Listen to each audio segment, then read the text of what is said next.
واضح الفاظ میں دو مقامات پر ذکر ہے۔ اس سفر مبارک کے دو ہی حصے ہیں، ایک اس کا زمینی حصہ ہے مسجد حرام سے مسجد اقصی تک، اور ایک اس کا آسمانی حصہ ہے مسجد اقصی سے سدرۃ المنتہا تک۔ چنانچہ قرآن مجید میں دو مقامات پر اس واقعے کے انہی دو حصوں کو جدا جدا بیان کیا گیا۔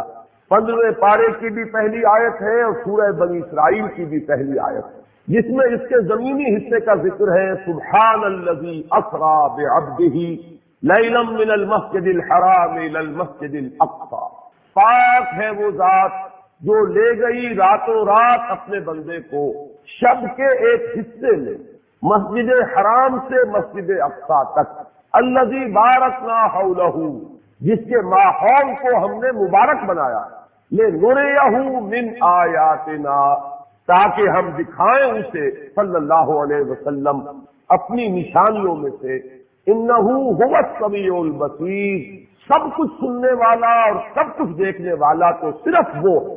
یہ ہے سورہ بنی اسرائیل کی پہلی آیت۔ اس سورہ مبارکہ کا نام سورہ اسراء بھی، بلکہ عرب ممالک میں قرآن مجید جو چھپتے ہیں تو وہاں سورہ بنی اسرائیل کے نام سے اسے موسوم نہیں کیا جاتا، سورۃ الاسراء اس کا نام۔ جو اس کا آسمانی حصہ ہے اس کا ذکر سورۃ النجم میں، وہ آیات بھی میں نے آپ کے سامنے تلاوت کی تھی، لیکن ان کا ترجمہ میں بعد میں اپنی تقریر کے دوران ہی کروں گا۔ تو مرجع اول جو ہے ہمارا وہ قرآن حکیم، جس میں صراحت کے ساتھ یہ واقعہ مذکور ہے، لہذا اس کا انکار کفر ہوگا، اگرچہ توجیہ تعویل اس کی حقیقت کیا تھی اس کے اعتبار سے اگر کوئی الفاظ قرآنی میں جس حد تک گنجائش ہو اس حد تک اگر اختلاف ہو تو وہ اختلاف جو ہے اس کو ہم کفر تک نہیں سمجھیں۔ دوسرا مرجع جو ہے دین میں قرآن کے بعد وہ احادیث نبویہ اعلیٰ صاحب الصلاۃ والسلام۔ احادیث میں ہمیں معلوم ہے کہ درجہ بندی ہے، سند کے اعتبار سے قوی ترین احادیث وہ ہے جو صحیحین میں ہے، صحیح بخاری اور صحیح مسلم۔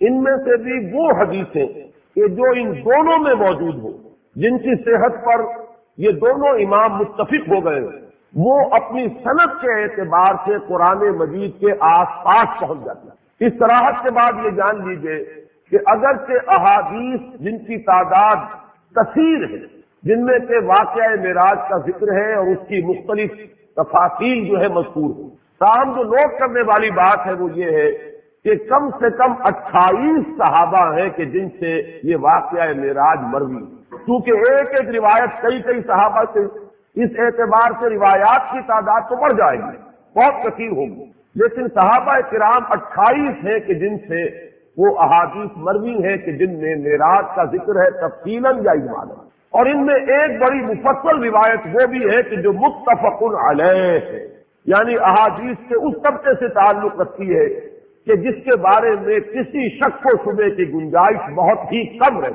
اس حدیث میں جو تفاصیل آئی ہیں انہیں ہمیں منو عن ماننا ہو۔ اس تمہید کے بعد اب پہلے میں یہ عرض کروں گا کہ اس واقعے کی نوعیت کیا ہے۔ آیا یہ کوئی منفرد واقعہ ہے کہ جو صرف نبی اکرم صلی اللہ علیہ وسلم کو پیش آیا ہو، یا یہ کہ یہ نبوت و رسالت کے مستقل معاملات میں سے ایک معاملہ ہے، اور مختلف انبیاء اور رسول کے ساتھ جو فرق و تفاوت ہے وہ آیا نوعیت کا ہے یا کیفیت کا۔ یہ بات جان لیجئے، مکاشفات، مشاہدات، یہ تو نبوت کا جزو لا ینفک۔ اس کی وجہ یہ ہے کہ انبیاء اور رسول اس خدمت پر مامور ہوتے ہیں کہ وہ امور غیبی کی اطلاع دیں جن پر ایمان لانا لوگوں کے لیے ضروری ہے۔ جنت ہے، دوزخ ہے، ملائکہ ہے، اب یہ چیزیں جو ہے یہ ہماری نگاہوں کے سامنے نہیں ہے۔ اسی طریقے سے جو پیش آنے والے واقعات ہیں جب تک وہ پیش نہیں آ جاتے پردہ غیب میں، یوم الآخر قیامت کا دن ایک امر غیبی ہے۔ سب سے بڑھ کر یہ کہ ذات باری تعالی اب یا یوں کہہ لیں کہ وہ غیب میں ہے یا یوں کہہ لیں کہ ہم اس سے غیب میں ہیں، نتیجتاً کوئی فرق واقع نہیں ہوتا۔ میں نے آج جمعے کی تقریر میں بھی عرض کیا تھا کہ ہم یوں کہیں کہ ہمارے اور اس کے مابین غیب کا پردہ حائل، یہ وہ چیزیں ہیں کہ جن پر ایمان لانا لا بد من، ہدایت کا نقطہ آغاز ہی یہ ہے کہ ان کو مانا جائے۔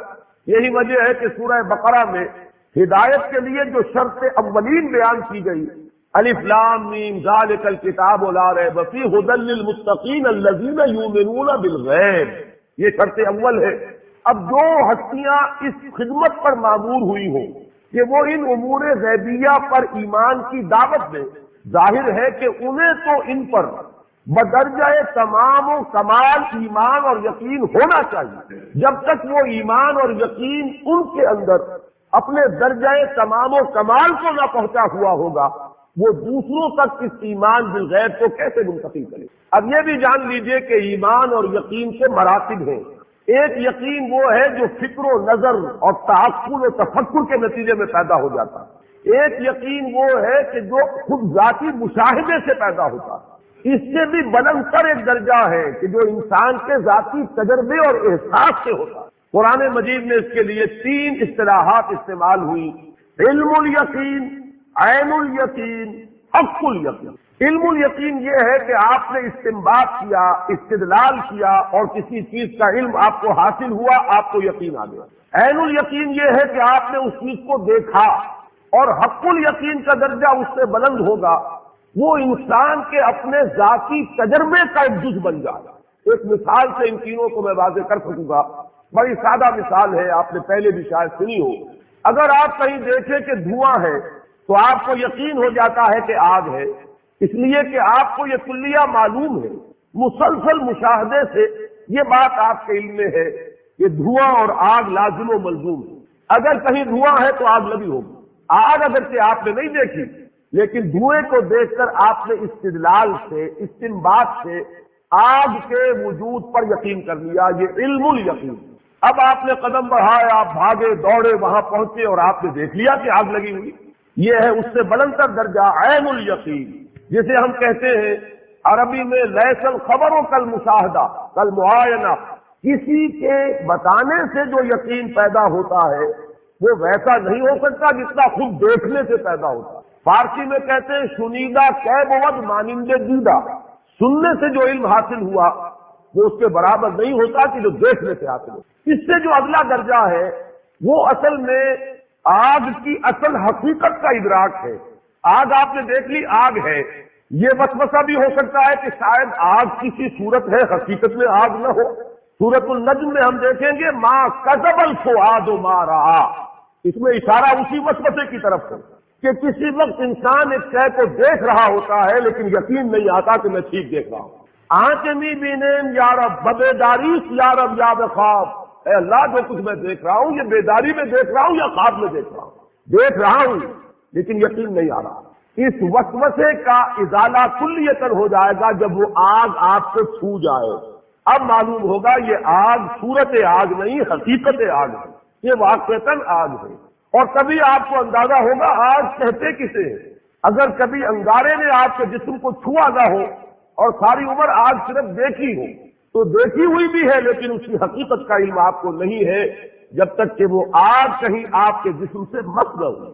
یہ ہے وہ ذاتی تجربہ، انسان کے اپنے احساس تک جب رسائی ہو جاتی اس چیز کی تو یہ ہے حق الیقین۔ اب ظاہر بات ہے کہ انبیاء کو جو یقین منتقل کرنا ہے دوسروں میں، اس کے لیے ان کا تجربہ، ان کا معائنہ اگر یہ نہ ہو تو یقین کا وہ درجہ کبھی پیدا نہیں ہو سکتا کہ ان کی ہستیوں سے یقین متعدی ہو، لوگوں تک پہنچے پھیلے۔ جیسے بھٹی اگر ہے آگ کی تو اس سے حرارت خود بخود نکلتی ہے اور دوسروں تک پہنچ جاتی ہے۔ یہ ہے اصل میں وہ سبب جس کی بنا پر عالم ملکوت کے مشاہدات اللہ تعالی انبیاء اور رسولوں کو کراتا ہے۔ یہ مکاشفات کی شکل میں بھی ہوئے ہیں، یہ رؤیا کی شکل میں بھی ہوئے ہیں، یہ حالت نوم میں بھی ہوئے ہیں، حالت بیداری میں بھی ہوئے ہیں۔ ان دونوں کے بین بین کی ایک کیفیت ہے، بین النوم والیقظہ، بیداری اور سونے کے درمیان کی کوئی کیفیت۔ اس میں کچھ چیزوں کو ممثل کر کے بھی دکھایا گیا ہے، بعض حقائق براہ راست مشاہدہ کرائے گئے، جیسے جیسے مراتب ہے ویسے ویسے ہی ان تجربات اور ان مشاہدات کا معاملہ ہے۔ سورہ انعام کی آیت نمبر 75 میں فرمایا وَكَذَلِكَ نُرِي إِبْرَاهِيمَ مَلَكُوتَ السَّمَاوَاتِ وَالْأَرْضِ وَلِيَكُونَ مِنَ الْمُوقِنِينَ، اسی طرح ہم ابراہیم کو دکھاتے رہے ملکوت السماوات والارض، ہماری جو خفیہ حکومت ہے اس کائنات کا جو ایک نظام ہے وہ ایک حکومت ہے، اللہ کی حکومت، اس کے بھی کارندے ہیں، اس کی سول سروس ہے، وہ ملائکہ ہے، لیکن یہ ہماری نگاہوں سے مخفی ہے۔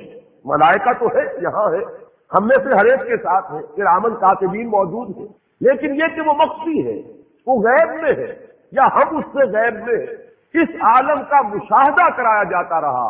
کذالک نری ابراہیم ملکوت السماوات والارض، آسمانوں اور زمین کی وہ خفیہ حکومت، وہ غیبی حکومت، اس کے معاملات دکھائے جاتے رہے۔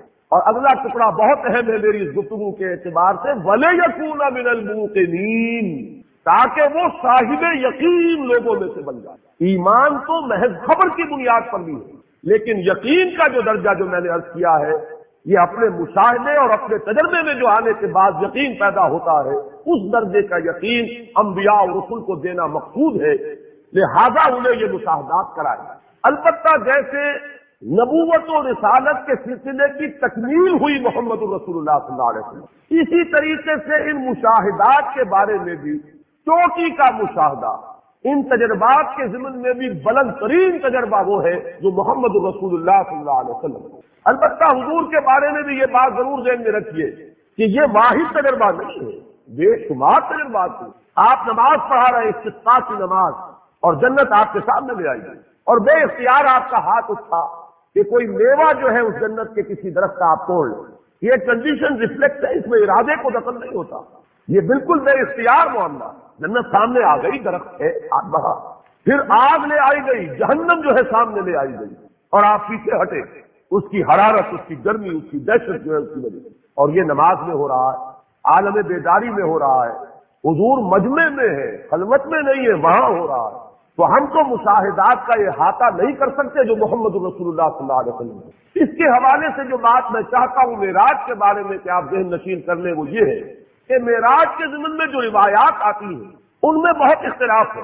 ایک تو ہے مجرد وہ واقعہ، وہ تو متفق علیہ ہے، ایک ہے اس خاکے میں جو تفصیلات کا رنگ ہے، اس میں جدا جدا ہے مختلف روایات میں۔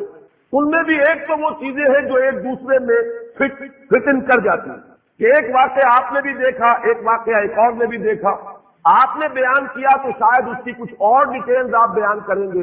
ہر شخص کا اپنا ایک ذوق ہے، اپنا ایک مزاج ہے، اسی کے اعتبار سے اس کے ریسیورز ہیں۔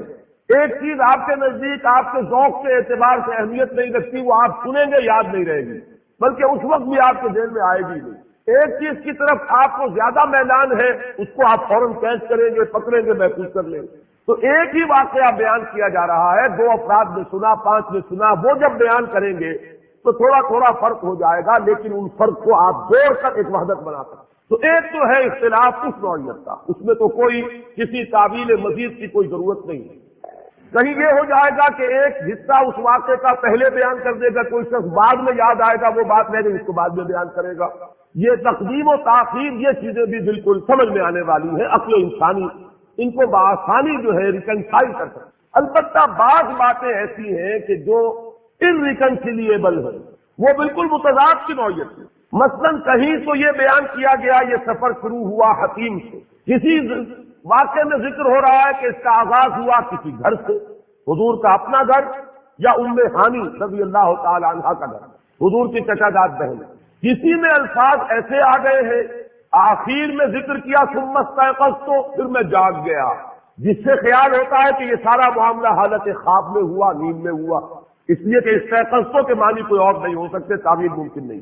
تو یہ جو مختلف ڈیٹیلز ہیں کہ جو تضاد کی نوعیت کی، ان کو باہم ایک دوسرے کے ساتھ جوڑنا ممکن نہیں ہے، اس کی تعویل بہت سے محققین کے نزدیک یہ ہے کہ واقعہ معراج بھی ایک بار نہیں ہوا، کئی بار، بجائے اس کے کہ اس میں سے ایک کو ہم قبول کریں دوسرے کو رد کریں۔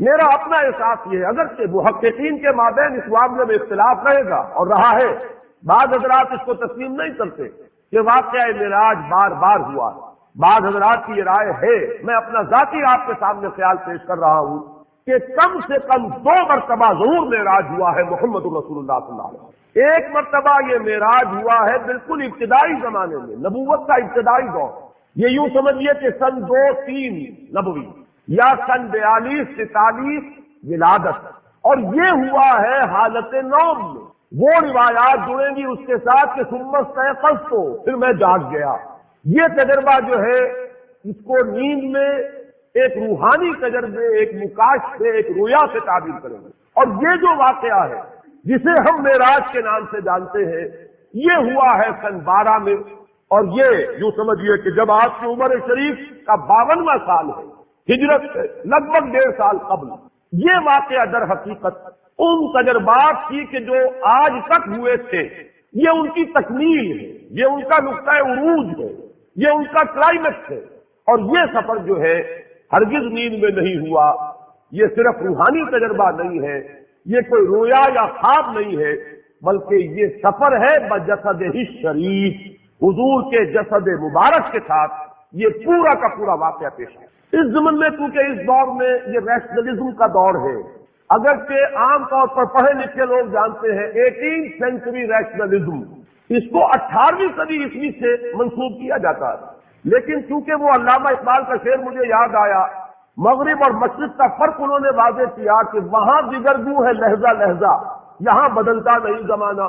مغرب میں فکر انسانی کئی قلع بازیاں کھا چکی ہے، اور مشرق کے کچھ مفکرین ہیں جو ابھی تک 18ویں صدی عیسوی کے ریشنلزم کو چاٹ رہے ہیں۔ تو مغرب تو ختم ہو چکا، سائنس کے پریمیسز تبدیل ہو گئے، مقدمات چینج ہو چکے، اصول بدل چکے ہیں، لیکن ہمارے ہاں کچھ لوگ ہیں جو ابھی وہ نیوٹونین فزکس کو جو ہے وہ لے کر مضبوطی سے پکڑے گئے، اور یہی وہ لوگ ہیں کہ جن کے نزدیک یہ محالات میں سے ہے، ناممکنات میں سے ہے۔ میں اسی لیے کہا کرتا ہوں کہ اگر سر سید نے ٹھوکر کھائی تو وہ قابل رحم ہے، معذور ہے، وہ آج سے 100 سال پہلے کے انسان ہیں۔ لیکن جو لوگ سر سید کے فکر پر اس وقت اپنی دکانیں چمکا رہے ہیں، یہ مقلد محض ہیں، ان کے پاس تو در حقیقت وہ جو کامن سینس نام کی شے بھی نہیں ہے کہ انہیں یہ اندازہ ہو کہ ہم کس دور میں یہ بات کر رہے ہیں۔ یہ آئنسٹائن کی فزکس کا زمانہ ہے، فزکس کے مقدمات تبدیل ہو چکے ہیں، اب میٹر انڈسٹرکٹیبل نہیں رہا، اب سائنس وہاں پہنچ چکی ہے کہ نظری اعتبار سے تسلیم کیا جاتا ہے کہ اگر کوئی physical object velocity of light کے ساتھ موو کرے گا تو اس کے لیے وقت نہیں گزرے گا۔ حساب نے یہ ثابت کر دیا، اگرچہ ہم اس کا بھی تصور نہیں کر سکتے۔ سب سے زیادہ رفتاریں انسان کے سامنے دو تھی، ایک آواز کی رفتار، اس سے تو انسان آگے گزر گیا ہے۔ بندوق کی گولی پہلے جایا کرتی تھی آواز سے آگے، لگتی پہلے تھی، آواز بعد میں آتی تھی، لیکن اب تو سپر سونک جیٹ ہے، آواز سے کہیں زیادہ ان کی اپنی رفتار، اب صرف ایک رفتار رہ گئی ہے، ویلوسٹی آف لائٹ، وہاں تک پہنچنے کا کوئی تصور ابھی ہمیں حاصل نہیں ہے، لیکن ہم جانتے ہیں کہ ممکن ہے، وہ انسانی قدرت سے ممکن نہ ہو، اللہ کی قدرت سے ممکن ہے، وہ چاہے بالفعل ہمارے لیے ابھی اچیو کرنا اس کا ممکن نہ ہو، لیکن اب وہ بات عقل میں آتی ہے، حساب کتاب سے وہ بات برآمد ہو رہی ہے۔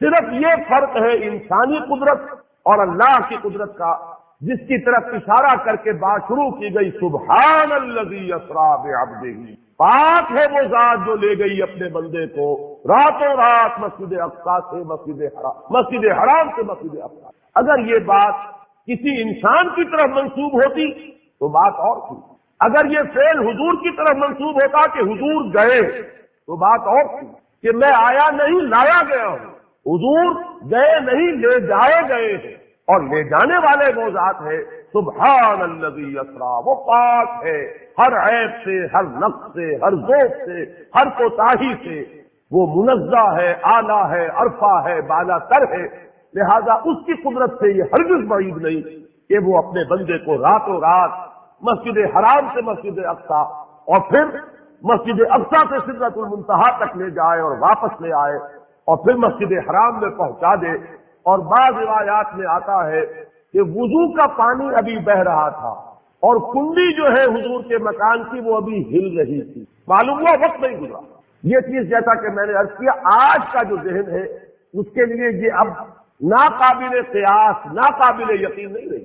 سبحان الذی اسریٰ بعبدہ۔ دوسری قابل توجہ بات ہے لفظ عبد، ایک اس پہلو سے کہ عبد کا اطلاق صرف روح پر نہیں ہوگا، روح اور جسد دونوں پر ہوگا۔ عبد تو ہم ہے، صرف روح کو عبد نہیں کہا جائے گا، روح کی حقیقت کو تو خیر ہم اپنی روح کی حقیقت کو نہیں سمجھ سکتے، تو روح محمدی صلی اللہ علیہ وسلم کی حقیقت کو کیا کریں۔ عبد کا اطلاق بلکہ جان لیجئے کہ اکثر و بیشتر تو جسد پر ہوگا۔ تو اس سے بھی ایک اضافی بات معلوم ہوئی کہ صرف روح محمد ہی نہیں لے جائی گئی، محمد لے جائے گئے صلی اللہ علیہ وسلم، اور محمد کا اطلاق روح محمدی اور آپ کے جسد شریف دونوں کے مجموعے پر ہوگا، صرف روح پر۔ دوسری بات جو اس میں بہت قابل لحاظ ہے وہ یہ ہے کہ یہ جو مقام عروج ہے جس کا ذکر ہو رہا ہے، اور حضور کی دو نسبتوں میں سے جس نسبت کا یہاں حوالہ دیا جا رہا ہے وہ نسبت رسالت نہیں، نسبت عبدیت۔ ویسے بھی عام طور پر قرآن مجید میں جہاں اللہ تعالیٰ کی عنایت خصوصی، شفقت خصوصی کا ذکر آتا ہے حضور پر، وہاں آپ کی نسبت عبدیت کا ذکر ملے گا۔ جیسے یہاں ہم نے دیکھا، جیسے اگلی سورت میں ہے سورہ کہف میں، الحمدللہ الذی انزل علی عبدہ الکتاب ولم یجعل لہ عوجا، جیسے سورۃ الفرقان میں تبارک الذی نزل الفرقان علی عبدہ لیکون للعالمین نذیرا، اسی طریقے سے سورۃ النجم میں ہے فَأَوْحَىٰ إِلَىٰ عَبْدِهِ مَا أَوْحَىٰ، اسی طرح یہاں ہے سبحان الذی اسریٰ بعبدہ لیلا من المسجد الحرام الی المسجد الاقصی۔ یہاں وہ نقطہ جان لیجئے کہ نسبت عبدیت بالا تر ہے نسبت رسالت، نمبر ایک۔ اور اگر اس کو صوفیہ کی اصطلاح میں سمجھیں گے تو نسبت عبدیت ایک عروجی نسبت ہے، نسبت رسالت ایک نزولی نسبت ہے۔ ذرا اگر ذہن میں رکھیں گے اسے تو حضرت موسیٰ علیہ السلام کو جو پہلی وحی ہو رہی ہے یا مخاطبہ اور مکالمہ سے جو مشرف ہو رہے ہیں تو کوہ طور پر ہے، بلند مقام پر ہے، اور اس سے اعلیٰ مقام اور کیا ہوگا کہ اللہ تعالیٰ سے بلا واسطہ گفتگو ہو رہی ہے، درمیان میں کوئی واسطہ حائل نہیں ہے۔ وَكَلَّمَ اللَّهُ مُوسَىٰ تَكْلِيمًا، یہاں موسیٰ کیا ہے؟ عبد ہے۔ رسالت کا حکم ملا تو کیا؟ اذهب إِلَىٰ فِرْعَوْنَ إِنَّهُ طَغَىٰ، جاؤ فرعون کی طرف۔ اب موسیٰ پہاڑ سے اتریں گے تو جائیں گے، کسی کے پاس سے کوئی جاتا ہے تو اس کی طرف پیٹ کر کے جاتا ہے، کسی کے سامنے دس بستہ کھڑا ہوتا ہے تو اس کے حضور میں ہے، مواجہہ کر رہا ہے، فیس ٹو فیس، تو کون سی نسبت بالا تر ہوئی؟ نسبت عبدیت۔ فرض منصبی ہے رسالت، جاؤ ادا کرو۔ مولانا روم نے اس کو بیان کیا ہے، بہترین تمثیل ہے۔ اصل میں ان حقائق کے جاننے والے یہ صوفیاء ہی ہیں، یہ نہ فقہاء کا دائرہ ہے نہ محدثین کا دائرہ ہے، اپنے اپنے دائرے ہیں، اپنے اپنے کام سب نے کیے ہیں، ہمارے سب ہی محسن ہیں، لیکن یہ کہ بہرحال اپنا اپنا ذوق، اپنا اپنا فیل، ان چیزوں کو اور ان میں پھر فرق مراتب جو قائم کیا ہے وہ صوفیاء کا کام۔ بارش کی مثال دی ہے، یہ واٹر سائیکل جو چل رہا ہے ہماری اس دنیا میں، سمندر سے بخارات اٹھ رہے ہیں، یہ عروج ہے، کتنی لطیف حالت میں ہے، کتنے پاک اور صاف ہے، یہ تو عمل کثیر ہو رہا ہے نا۔ پانی کو بھاپ بنایا گیا ہے، اس میں کوئی کثافت تو ساتھ نہیں جائے گی، بالکل پاک اور صاف پانی لطیف ترین صورت میں اوپر جا رہا ہے، اوپر جا کر بادل بنے، ہوائیں لے گئی، اب وہ بارش بن کر نازل ہو رہا ہے۔ نازل ہو رہا ہے تو کیا ہوگا؟ وہ پہلے فضا کو دھوئے گا، وہ کچھ کثافت پانی میں بھی جمع ہو جائے گی، زمین پر برسے گا، زمین کو دھو دے گا، لیکن کچھ کثافتیں شامل ہو جائیں گی، یہ ندیوں نالوں سے دریاؤں سے ہوتا ہوا پھر سمندر میں پہنچے گا، وہ ساری کثافت سمندر میں رہ جائے گی، اور پھر وہ لطیف اور صاف اور پاک ہو کر پھر آسمان کی طرف۔ یہ عروج ہے، وہ نزول ہے، نزول سے صفائی ہو رہی ہے دوسروں کی، فضا کی، زمین کی، عروج میں اپنی صفائی۔ یہی ہے سائیکل، رات کو اللہ کا بندہ اس کے حضور میں کھڑا ہے، یہ کس کی صفائی ہے؟ اپنی۔ کس چیز کی صفائی ہے میں بعد میں بیان کر دوں گا، اسے کہیں اپنی کثافتوں پر قیاس نہ کر لیجیے، وہ کثافتیں ان کے پاس بھی نہیں، گر حفظ مراتب میں پوری زندگی تھی، لیکن پھر دن میں کیا حکم ہے؟ اب وہ نزول ہے، اس نزول میں کثافت آ جاتی ہے۔ کیا کثافت؟ کسی نے گالی دے دی، کچھ تکبر پیدا ہوگا کہ نہیں طبیعت میں؟ بالکل نہ ہونا ناممکن ہے۔ وَلَقَدْ نَعْلَمُ، ہمیں معلوم ہے، إِنَّهُ لَيَحْزُنُكَ الَّذِي يَقُولُونَ، آپ کو رنج ہوتا ہے، افسوس ہوتا ہے، آپ کی طبیعت پر تکبر آتا ہے ان کی باتیں سن، کسی نے مجنون کہہ دیا، کسی نے پاگل کہہ دیا، کسی نے شاعر کہہ دیا، اور وہ در بدر جا رہے ہیں، لیکن ہو کیا رہا؟